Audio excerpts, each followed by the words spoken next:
Hello friends, मैं समिता स्वागत करती हूँ आप सभी का अपने चैनल पर। फ्रेंड्स, आज की ये वीडियो में हम देखेंगे 38 साइज का deep neck princess cut blouse की कटिंग और स्टिचिंग। तो देखिए, सबसे पहले हमें अस्तर के फैब्रिक पर बैक पार्ट का मेजरमेंट लेना है। तो कपड़े के बंद भाग को अपनी तरफ करते रखेंगे और नीचे से एक लाइन ड्रॉ करते हुए कपड़े को हमें सीधा कर लेना है। अब तैयार ब्लाउज की लेंथ मेरी 13 इंच है, तो मैंने 1 इंच बढ़ा कर ली है। आपकी जो भी लेंथ आएगी उससे 1 इंच बढ़ा कर ही लीजिएगा। डीप नेक के अकॉर्डिंग शोल्डर लिया है मैंने 5 इंच, आर्म होल लिया है मैंने 6 इंच। स्क्रीन पर दिए हुए मेजरमेंट के अनुसार मैं ये बैक पार्ट की कटिंग कर रही हूँ। आप चाहे तो अपना मेजरमेंट ले सकते हैं। अब चेस्ट हमारा 38 है, तो उसका चौथा आएगा 9.5 इंच और 1.5 इंच मार्जिन का। आप चाहे तो 2 इंच की मार्जिन भी रख सकते हैं। ये डीप नेक ब्लाउज है, तो हाफ इंच बाहर की तरफ लेते हुए ऐसी तिरछी लाइन ड्रॉ कर लेंगे और 1 इंच पर हम आर्म होल की गोलाई दे देनी है हल्के हाथों से।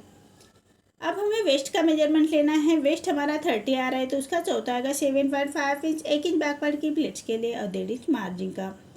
देखिए, इसी तरह से हमारी बैक पार्ट की मार्किंग कंप्लीट हो चुकी है। अब हमने जैसे मार्किंग की है उसी के अकॉर्डिंग बैक पार्ट को कट कर लेना है।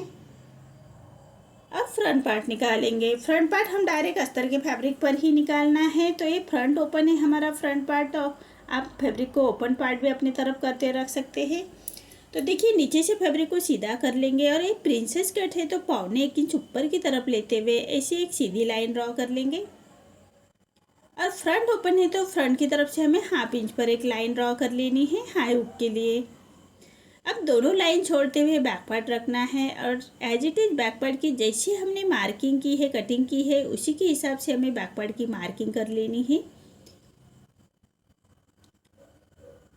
देखिए, इसी तरह से हमें बैक पार्ट को ड्रॉ कर लेना है। अब फ्रंट के आर्म होल की गोलाई निकालनी है, तो चेस्ट की और आर्म होल की लाइन ड्रॉ कर लेंगे और हाफ इंच अंदर की तरफ लेते हुए फ्रंट के आर्म होल की गोलाई दे देनी है।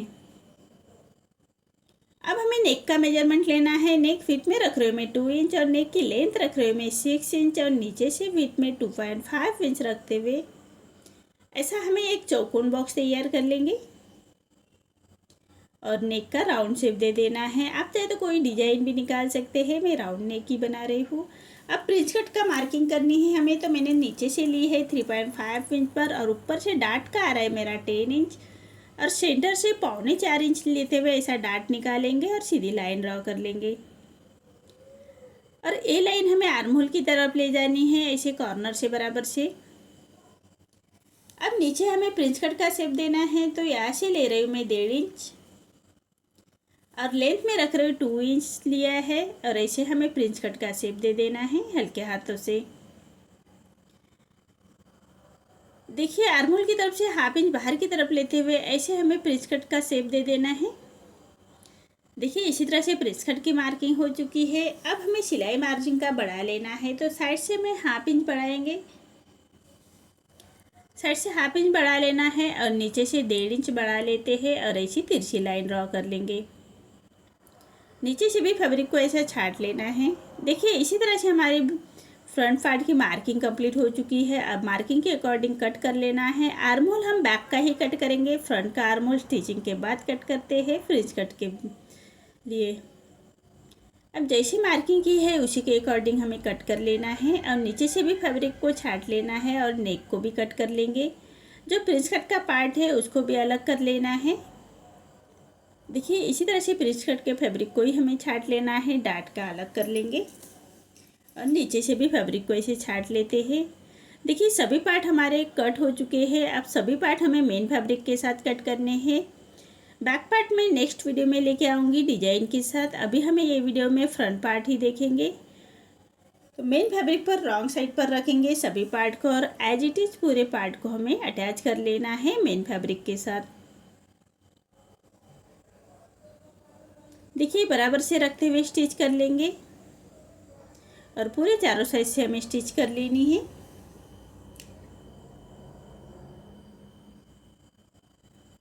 देखिए, हाथ से थोड़ा प्रेस करते जाइएगा और सिलाई करते जाइएगा ताकि अंदर की तरफ करिया क्रीज ना आए, इसका ध्यान रखें।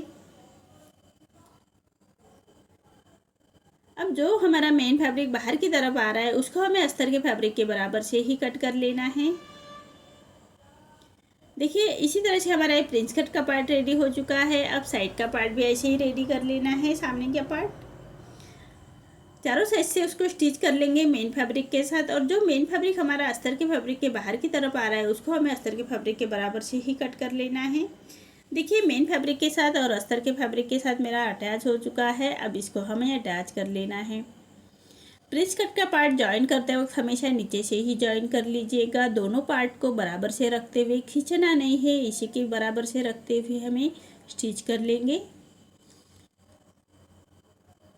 देखिए आप चाहे तो कॉन्ट्रास्ट में कोई फैब्रिक लेते हुए पाइपिंग का ही प्रिंस कट का पार्ट बना सकते हैं। मैं बिना पाइपिंग का बना रही हूँ। देखिए इसी तरह से हमारा पार्ट रेडी हो चुका है। अब सेंटर से एक छोटा डार्ट देना है, इससे हमारी प्रिंस कट की फिनिशिंग अच्छे से आती है।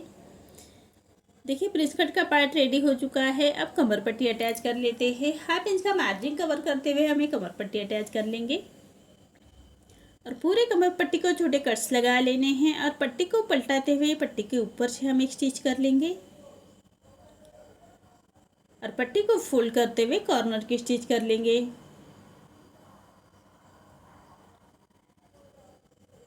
अब पूरे पट्टी को पलटाते हुए क्रॉप स्टिच कर लेनी है। देखिए इसी तरह से हमारी ये कमर पट्टी अटैच हो चुकी है। अब इससे हमें हाई हुक की पट्टी अटैच कर लेनी है। जो हमने 1/2 इंच हाई हुक के लिए छोड़ा था उसी मार्जिन को कवर करते हुए हमें हाई की पट्टी अटैच कर लेनी है। हाई की पट्टी हमेशा मेन फैब्रिक की ही लीजिएगा। तो 1/2 इंच का मार्जिन कवर करते हुए हमें पट्टी को अटैच कर लेना है और पट्टी को पलटाते हुए पट्टी के ऊपर से हम एक स्टिच कर लेंगे और पट्टी को फोल्ड करते हुए 1.25 इंच सामने की तरफ निकालते हुए पट्टी को फोल्ड कर लेना है और एक फिनिशिंग की स्टिच दे देंगे। देखिए इसी तरह से हमें हाई की पट्टी अटैच हो चुकी है। अब हमें हुक की पट्टी इसी तरह से अटैच कर लेनी है। दूसरे पार्ट को हम हुक की पट्टी अटैच कर लेंगे। इसी तरह से हमें दोनों पार्ट रेडी कर लेने हैं। अब दूसरे पार्ट को हुक की पट्टी अटैच कर लेनी है। 1/2 इंच का मार्जिन कवर करते हुए हमें हुक की पट्टी अटैच कर लेंगे। हुक की पट्टी हमेशा अस्तर के फैब्रिक की ही लीजिएगा और पट्टी को पलटाते हुए पट्टी के ऊपर से हमें स्टिच कर लेंगे और पट्टी को फोल्ड करते हुए कॉर्नर की स्टिच कर लेंगे। अब पूरी पट्टी अंदर की तरफ पलटाते हुए हमें एक फिनिशिंग की स्टिच दे देनी है। आप चाहे तो रफ स्टिच भी दे सकते हैं, मैं फिनिशिंग की स्टिच दे रही हूँ। देखिए इसी तरह से हमारे दोनों पार्ट रेडी हो चुके हैं। अब हमें नेक रेडी करना है। तो नेक रेडी करने से पहले हाई हुक की पट्टी हमें चेक कर लेनी है, कम ज़्यादा हो तो हम उसको छांट लेंगे। और नेक के लिए हमें तुरपाई का नेक रेडी करना है। तो अस्तर के फैब्रिक की हमने तिरछे में पट्टी ली है और एक पैर का मार्जिन रखते हुए उसको हम स्टिच कर लेंगे। अब पूरे नेक को छोटे कट्स लगा लेने हैं। सिलाई ना कटे उसका ध्यान रखें। अब पट्टी को पलटाते हुए पट्टी के ऊपर से हम स्टिच कर लेंगे और पट्टी को फोल्ड करते हुए कॉर्नर की स्टिच कर लेनी है। देखिए इसी तरह से पट्टी को फोल्ड करते हुए कॉर्नर की स्टिच कर लेंगे और जो पट्टी बाहर की तरफ आ रही है हमारी सिलाई के बाहर की तरफ, उसको हमें कट कर लेना है और पूरे पट्टी को फोल्ड करते हुए क्रॉप स्टिच कर लेंगे। इसी तरह से हमें दोनों पार्ट रेडी कर लेने हैं। दोनों पार्ट के नेक रेडी कर लेंगे। देखिए मेरे दोनों पार्ट रेडी हो चुके हैं। अब फ्रंट के आर्म होल की गोलाई दे देनी है। 1/2 इंच अंदर की तरफ करते हुए फ्रंट के आर्म होल की गोलाई दे देंगे। तो मार्किंग कर लेनी है और मार्किंग के हिसाब से उसको स्टिच कर लेंगे और जैसे हमने स्टिच की है उसी के बराबर से हम उसको कट कर लेंगे। अब दूसरे पार्ट को भी हमें आर्म होल की गोलाई दे देनी है, 1/2 इंच अंदर की तरफ करते हुए। देखिए इसी तरह से आर्म होल की गोलाई देनी है और उसको हमें कट कर लेंगे। देखिए मेरे दोनों पार्ट रेडी हो चुके हैं। आपको मेरा ये वीडियो कैसा लगा प्लीज़ कमेंट में बताइए। अगर आप चैनल पर पहली बार आए हैं तो लाइक शेयर ज़रूर करें और चैनल को सब्सक्राइब ज़रूर करें। धन्यवाद।